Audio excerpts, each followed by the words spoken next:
Bonjour à tous.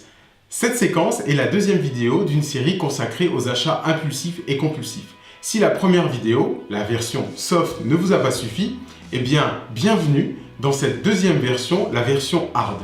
Une version pour les chatouilleux de la carte bleue et ceux qui ne peuvent pas s'empêcher de faire un trou abyssal dans leur compte en banque ou d'avoir une lutte interne à chaque fois qu'ils font un achat et de le regretter plus tard.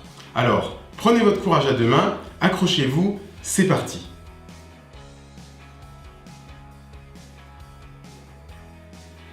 Si vous n'avez pas vu la version soft consacrée aux achats impulsifs et compulsifs, je vous invite à la regarder maintenant car j'y explique certaines notions que je vais reprendre ici.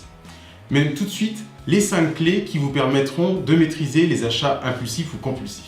Numéro 1, toujours réaliser en priorité les dépenses obligatoires, c'est-à-dire loyer, crédit, transport, nourriture, etc. Clé numéro 2, placez systématiquement l'ensemble de vos achats, qui ne sont pas des dépenses obligatoires, sur une liste d'attente allant de 15 à 30 jours et limitez votre pouvoir d'achat au seul pouvoir d'achat résiduel que j'ai défini dans la précédente vidéo. Bonjour Envie, de quoi as-tu besoin? Ok, je comprends, reviens me voir dans 30 jours. Et si elle ne revient pas dans 30 jours, vous aurez compris que ce n'était pas un achat utile ou un achat nécessaire.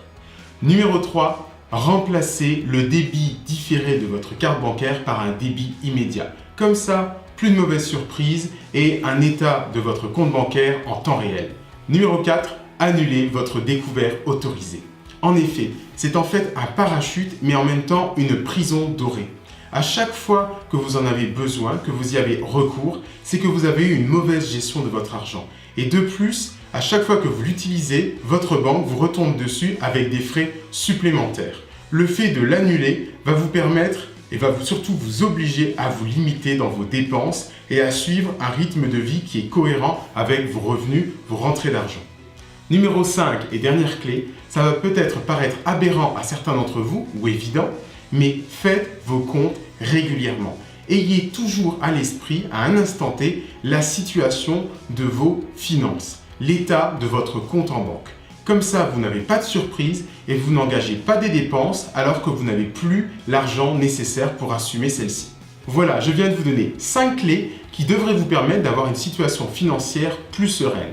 Et si ça ne suffit pas, après la version soft, après la version hard, je pourrais très bien vous faire une version extrême.